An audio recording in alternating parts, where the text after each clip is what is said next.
Caminhamos. Obrigado. Então, nessa... Excelência, eu também vou aproveitar a carona e também vou pedir a extensão a ele da restrição da imagem. Tá bom, na linha do que eu acabei fazendo esse processo aqui, me lembro de não mais fazê-lo, Rosane. Já que eu abri a sessão, mas eu vou abrir essa sessão também. Vou captar apenas o áudio. Obrigado. Então, nessa ação penal 501-3405-59, depoimento do senhor João Cerqueira de Santana Filho. Senhor João Santana, o senhor foi acusado de um crime pelo Ministério Público Federal. Nessa condição, pela nossa lei, o senhor tem o direito de permanecer em silêncio. Se o senhor fizer uso desse direito, pela nossa lei, isso não lhe traz nenhum prejuízo. Mas também a oportunidade que o senhor tem de falar nesse processo. Tudo que o senhor falar vai ser considerado para o julgamento. O senhor prefere falar ou o senhor prefere ficar em silêncio? Prefiro falar, excelência. Senhor Santana, houve aqui eu tive de algumas testemunhas que falaram dos seus talentos, como na área de publicidade, marketing político. Como é a expressão que utilizam? É marketing político? Marketing mesmo? político ou marketing eleitoral. Certo. O juízo, como eu até coloquei na ocasião, acho que o senhor estava presente, não tem nenhuma dúvida dos seus talentos. Obrigado. Nessa área. A questão aqui envolve outros problemas. O senhor é sócio com a senhora Mônica Moura dessa empresa Polis Propaganda, é isso? Sim. Desde quando que o senhor trabalha junto com a senhora Mônica? Mônica, eu acho que tem exatamente uns 17, 18 anos. Coincide quase com o nosso casamento. O senhor também é casado com ela, então? Sou, de união estável. Perfeito.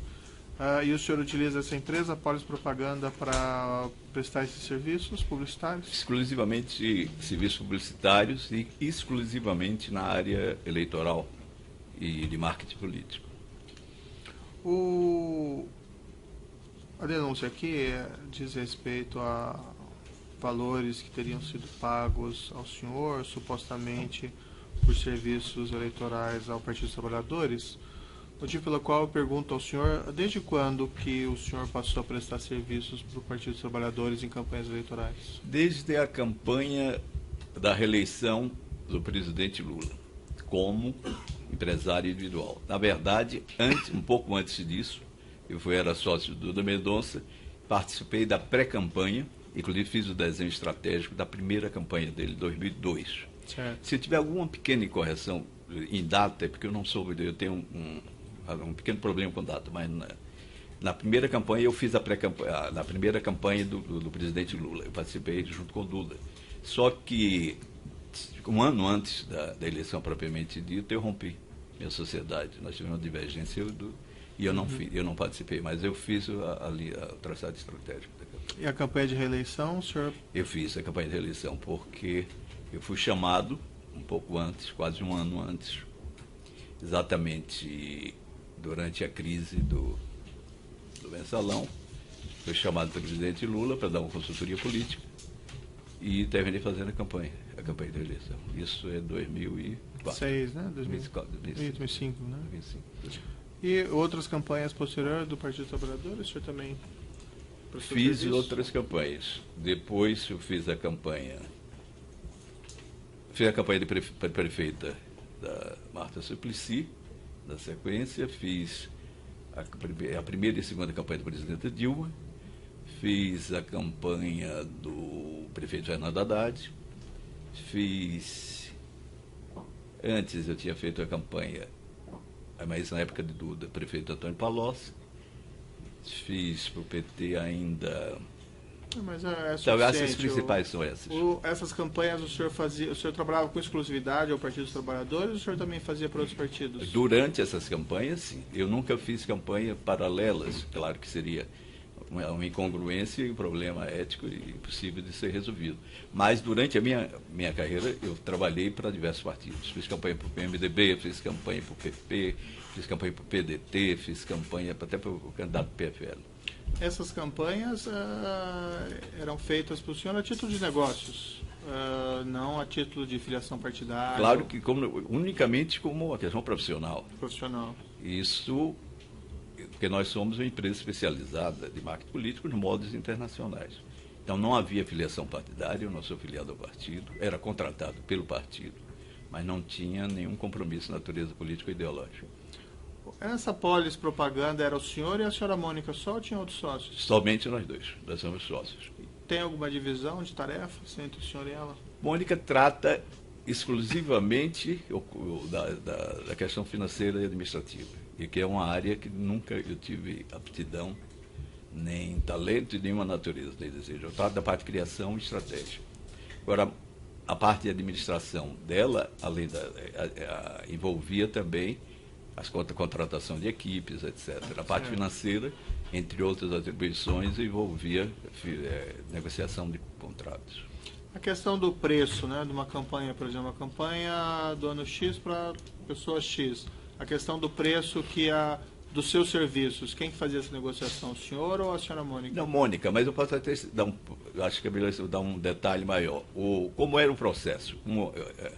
Normalmente era convidado, eu nunca, graças a Deus, nunca precisei prospectar campanhas, e fazia um estudo, um diagnóstico preliminar. Com esse estudo, eu discutia com o Mônica, eu dizia, olha, eu preciso fazer essa campanha. Nós tínhamos um modelo ABC, o que fosse desse tipo de profissional, esse tipo de equipamento, etc. Tal. Ela estudava, dava um preço e negociava com o cliente. Tá, mas o senhor participava dessa negociação e desse acertamento do preço? Não, com o cliente diretamente não. Porque primeiro eu nunca gostei. Você não vai encontrar nenhum cliente meu eu tinha negociado preço com ele. E os valores que o senhor indicava à senhora Mônica eram os valores normalmente contratados? Não chegava uma indicação de valor. A indicação do valor era dela. Eu dizia o que eu precisava. Eu preciso disso, preciso desse perfil.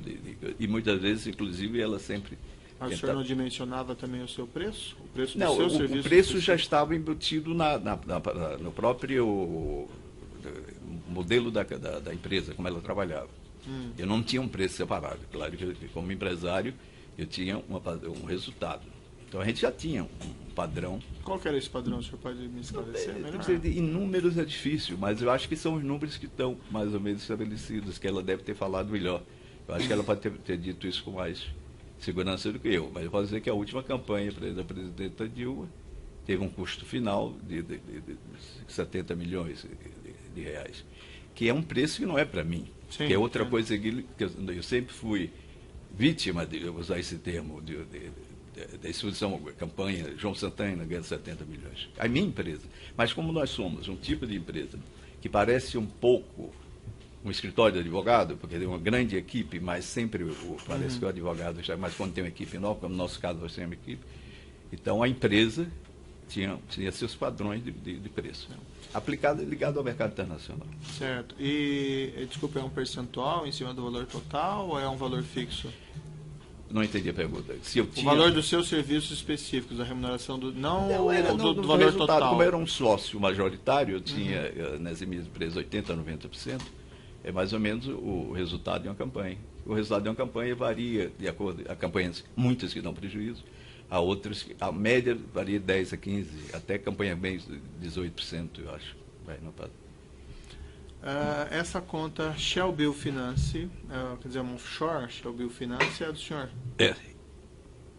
Desde quando que o senhor tem essa offshore? Eu acho que por volta de 98, eu acabo que mais de 20 anos essa conta. Essa offshore tem conta onde? Essa offshore tem uma conta na Suíça. Qual banco? É do Banco Heritage.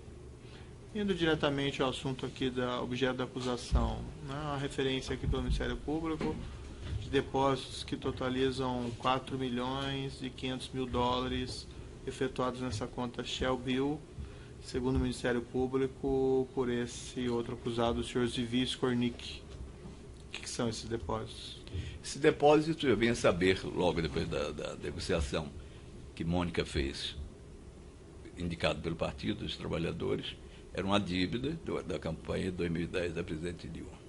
Quando o senhor teve conhecimento? Tive conhecimento meses depois, porque existia uma dívida, que eu acho, salvo engano, que era da campanha de 10 milhões de reais, da campanha de 2010, e isso já durava 3 anos. Eu posso até esclarecer, o senhor pode se espantar, é típico do nosso trabalho. Na nossa área de marketing político, sofrer grandes atrasos. Certo. E o partido, para encontrar uma forma, porque estava para fazer já a outra campanha, nós não poderíamos fazer a outra campanha, se não recebesse essa dívida.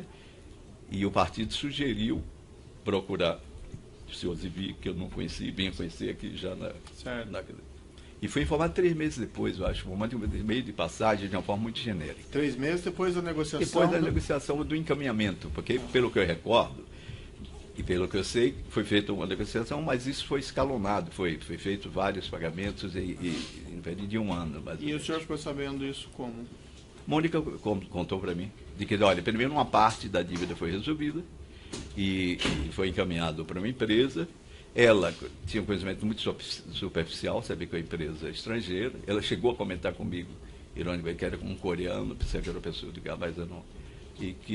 Mas é exatamente isso. Quem passou esse assunto para o senhor foi só a senhora Mônica ou o senhor tratou desse assunto somente com as pessoas? Mônica. Somente Mônica. Comentou comigo sobre isso. O senhor tratou que era isso... até praxe, doutor, porque toda essa negociação, ela recebia muitas vezes, eu não acompanhava o dia a dia. Eu estava imerso, sempre tive na criação da estratégia. Por que receber dessa forma, nessa conta no exterior? Isso é uma prática, que é uma prática, para mim, nefasta, equivocada, que sempre lutei contra ela na medida das minhas forças, de caixa 2, que é uma prática generalizada nas campanhas. Tem aqui um registro que foi feito pela Polícia Federal, não sei se é totalmente correto, mas que a Polis teria recebido do Partido dos Trabalhadores em pagamentos registrados em campanha eleitoral cerca de 171 milhões de reais no período de 2006 a 2014. Se tinha essa possibilidade de fazer esses pagamentos legítimos, por que esses pagamentos por fora? Isso, eu acho, que decorre da cultura, dessa cultura generalizada de Caixa 2. Os empreiteiros, os empresários, a relação com os partidos e com os governos sempre foram, na política brasileira, política mundial, eu lidi com experiências de outros países, buscando caminhos extralegais. Por quê? Porque os preços são altos, eles não querem, de alguma maneira, estabelecer uma relação explícita entre os doadores de campanha e se recorre a esse tipo de prática Caixa 2. Então, mas, por exemplo, nesse caso aqui, esse dinheiro veio do Keppel-FELS, que consta ter doações oficiais também ao Partido dos Trabalhadores. Por que pagar por fora? Imagino, pelo que se fala, porque existem limites de doação, limites legais, existe também essas limitações políticas, existe esse campo de acobertamento que se faz para evitar a especulação.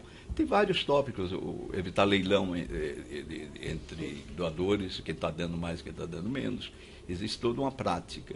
Qual foi essa dívida era da campanha de 2010, isso? 2010. Da presidencial? Presidencial. Quanto que foi o custo oficial? Dessa campanha de 2010, eu tenho a impressão que foi 58, 57 milhões, alguma coisa, beirando 60 milhões. Isso, primeiro e segundo turno. Isso pago de maneira oficial para a sua empresa? Sim, claro. Então, diante desse valor, 50 e tantos milhões, por que pagar ainda 4.500 por fora? Exatamente porque nosso preço é fixado de acordo com as necessidades da campanha. O cliente, não é que seja o PT, o cliente nem sempre concorda em fazer esse pagamento pela forma explícita e oficial. Sempre encontra uma maneira justificada. Então, e novamente, é o que a dívida o que gera dívida é isso. O senhor não acha assim que receber esses pagamentos por fora significa trapaça em campanha? Eu acho que significa, antes de tudo, um constrangimento profundo, é um risco, é um ato ilegal. Eu acho que precisa se rasgar o véu de hipocrisia que cobre as relações políticas eleitorais no Brasil e no mundo. Mas não defendo, sempre lutei. Se o senhor fizer uma pesquisa, perdoe, ou alguém fizer uma pesquisa, ver que os custos oficiais de minha campanha sempre foram mais altos. Por quê? Porque eu exigia mais isso, o que se pagava antes, o que se paga depois, mas nunca consegui realizar em toto. Para mim, não podia dizer simplesmente não aceito receber dessa forma? Não, em tese, sim. Mas quando você vive dentro de um ambiente de disputa, de competição, um ambiente profissional, mesmo quando ele é evado de tipo de práticas que não são as mais recomendáveis, você termina tendo que ceder. Ou faz a campanha dessa forma ou não faz. Ou vem outro que vai fazer dentro dessa porta e termina virando vice. Eu acho lamentável, é uma coisa que eu me arrependo, inclusive sempre lutei contra, mas sempre fui vencido. Por que o senhor não falou isso quando o senhor foi ouvido no inquérito? Por várias razões. Primeiro, por questões psicológicas, digamos, questão política e questão profissional. A psicológica é o susto da própria prisão. Nós sabíamos, e porque vimos pela imprensa, etc., que estavam sendo investigados, mas eu, sinceramente, jamais imaginaria que pudesse ser preso da maneira que fui. Então, o choque. Eu estava na República Dominicana, quando fui informado, peguei um avião, vim para cá, me apresentei, estava quase 2 dias sem dormir, com várias horas. Então, esse ponto. Segundo, lhe confesso, uma questão de querer romper, do ponto de vista profissional, um contrato de confidencialidade com o partido. Terceiro, do ponto de vista político, eu achava que isso poderia prejudicar profundamente a presidenta Dilma. Nesse momento, eu raciocinava comigo, eu que ajudei, de certa maneira, a eleição dela, não seria a pessoa que vai destruir a presidência, trazer um problema. Nessa época já iniciava um processo de impeachment, mas ainda não havia nada aberto. Eu sabia que isso poderia gerar um grave problema, sinceramente, até para o próprio Brasil. Porque, então, na soma disso tudo, é uma decisão difícil, decisão equivocada, mas a primeira reação minha foi essa. Foi exatamente. Citando o senhor mesmo do seu depoimento no inquérito policial de 25 de fevereiro, o senhor disse o seguinte, que esses depósitos eram recursos recebidos de campanhas do exterior. Isso não é verdadeiro, então? Nesse caso, não. Mas eu sou um profissional brasileiro, talvez mais tenha feito campanhas no exterior e recebi de várias campanhas dessa forma. E alguma parte nessa conta. O senhor também declarou, aí, citando o que o senhor disse literalmente, que nega que a conta tenha recebido qualquer valor originado das campanhas presidenciais do Brasil. Isso eu respondi anteriormente, Excelência. Que nega que os pagamentos realizados por Zuiz Cornic possuam qualquer relação com os serviços prestados no Brasil. É a mesma resposta, o mesmo tipo de argumentação, e a mesma pressão psicológica e política que eu me autocoloquei. E não seria mais fácil para o senhor demonstrar boa-fé, dizer pura e simplesmente a verdade desde o início? Não, visto de trás para diante, numa engenharia reversa, sim, mas no momento não me parecia esse caminho. É uma pressão muito grande, como eu falei. O senhor recebeu pressão de terceiros? Não, apenas da minha consciência profissional, da minha fidelidade e relação afetiva com pessoas. Esses valores depositados na conta eram utilizados para pagamento de serviço aqui no Brasil? O que era feito com o dinheiro? Não, que eu recordo não, exatamente não. Aliás, essa conta, pouco utilizamos desse recurso. Acho que Mônica administrava isso, mas eu acompanhava. Então, para pagar coisas no Brasil, para pessoas, etc., não. Na verdade, eu pouco utilizei do dinheiro que entrou nessa conta para a minha vida. Nós não tínhamos problema de liquidez, eu sempre via isso como um grande embaraço, um grande constrangimento, sabia que era um risco, era um problema, queria resolver. Tentei várias vezes, inclusive, imaginei, desde que ela foi aberta, inclusive, pedi ao meu contador na Argentina há vários anos, e pensei até que ele tivesse colocado já a conta legalizada na Argentina, ligada à minha empresa argentina. Então, sempre foi um constrangimento. Então, essa conta não era declarada e nem os recebimentos nela? Não, recebimento não, mas como também a maioria desses recursos era de empresa estrangeira, pagando por empresa estrangeira, porque a Shelby é uma empresa estrangeira, e isso me deixava um certo ponto de espera. Tanto que eu sempre esperei que houvesse algum momento de anistia, sempre estudei forma. Só para lembrar que eu desviei na outra resposta, havia também uma dificuldade fiscal. Como eu tinha recebido de campanhas de vários países, como declarar cada país. Então, juntando tudo isso, foi ficando nessa condição que eu deploro e acho que não foi o caminho mais acertado. Ao mesmo tempo, deixa-me ser sincero e falar um pouco mais.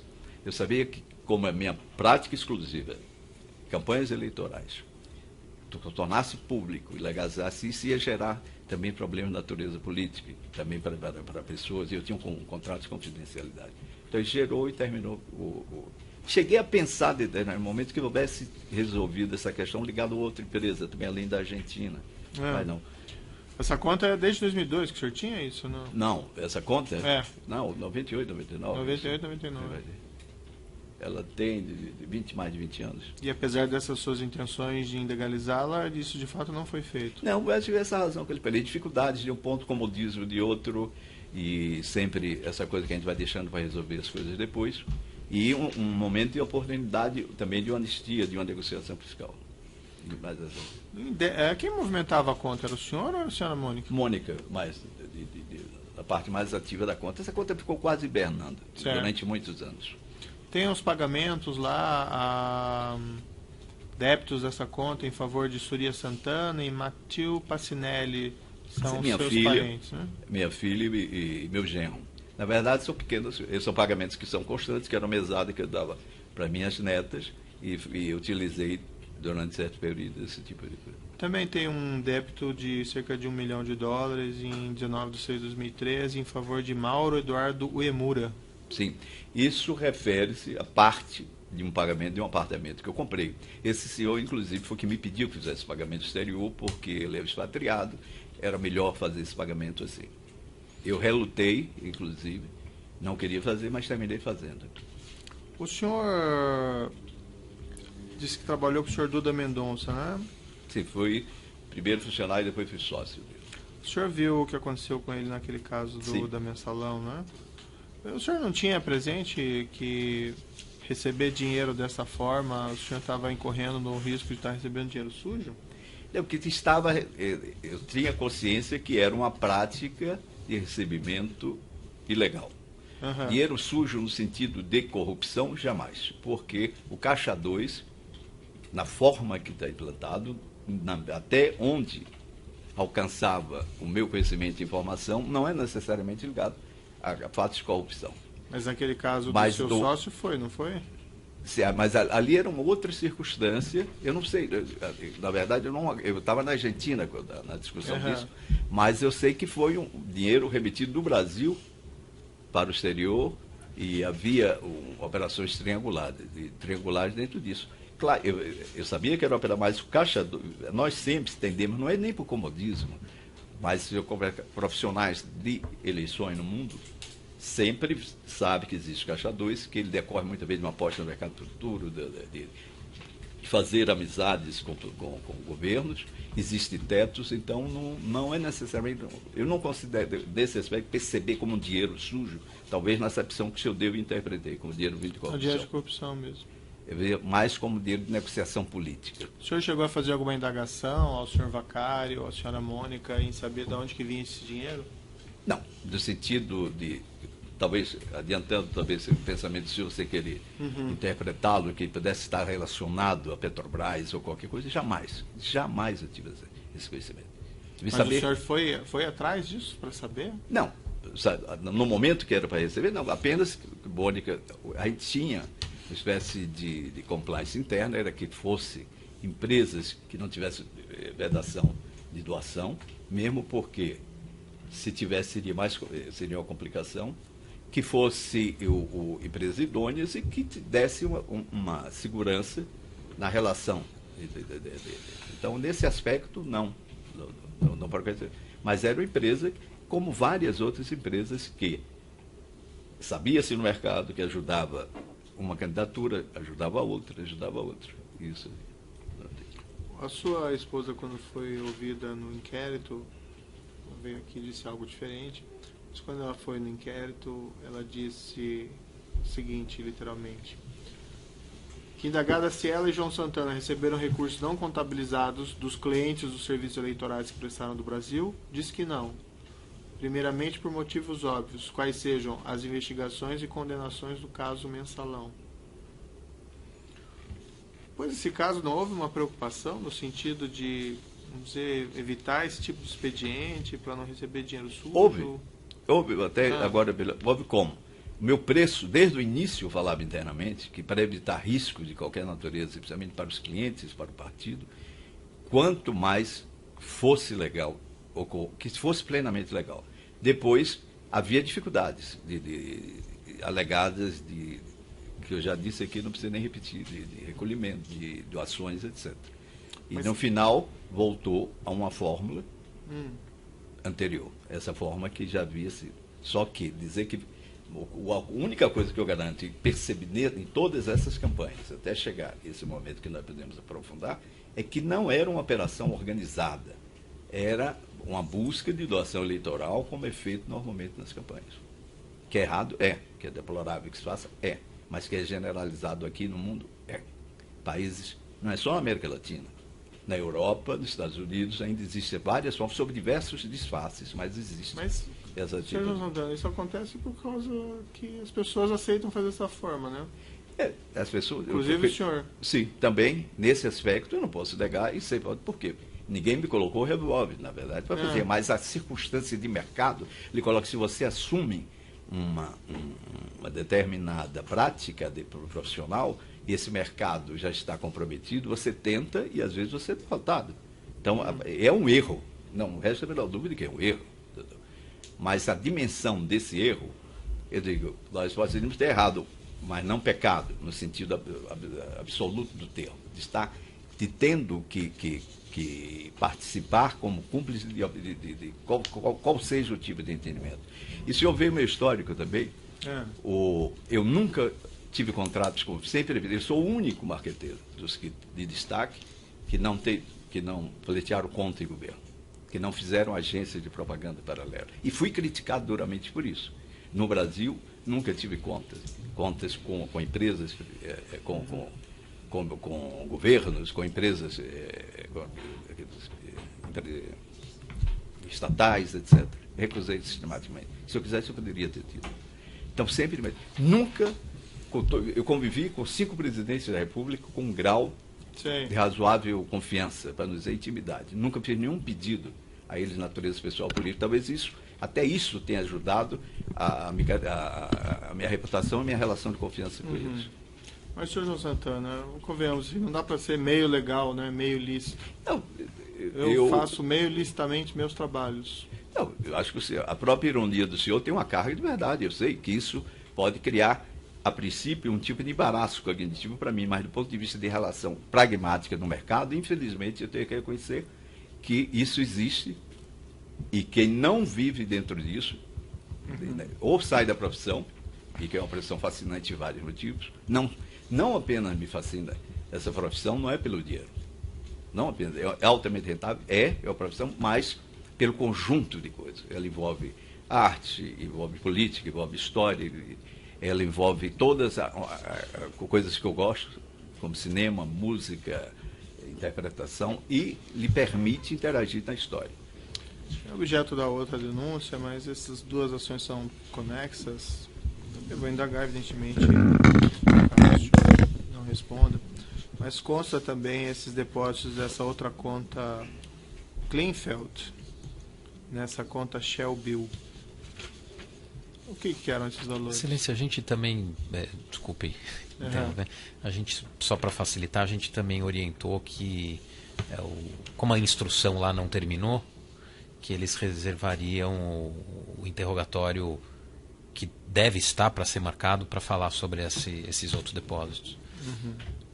É que os casos são conexos, então eu faço a pergunta, mas se ele não quiser responder, não tem problema. Eu sigo a recomendação do meu advogado. Tá bom. Eu passo então as questões à acusação. Boa tarde, senhor. Boa tarde. João.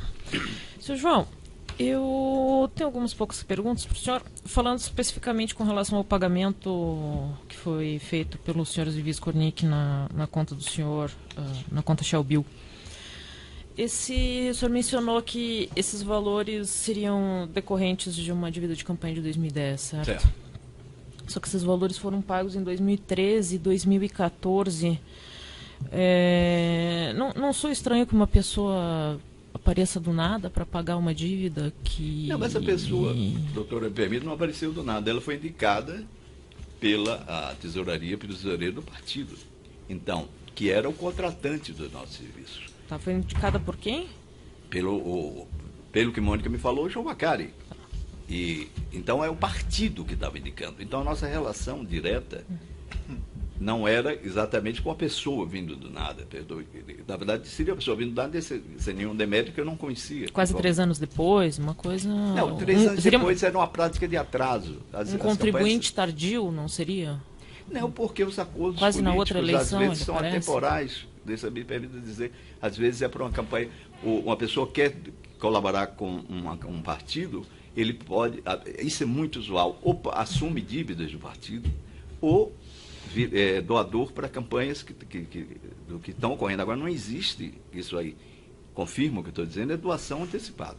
Se fosse para uma campanha para 2014, não seria, nunca existiria, que nunca tivemos a sorte, nem nenhum marqueteiro, ninguém profissional, de receber por antecipação. Eu vou interromper um minutinho por causa do tamanho do áudio, já volto.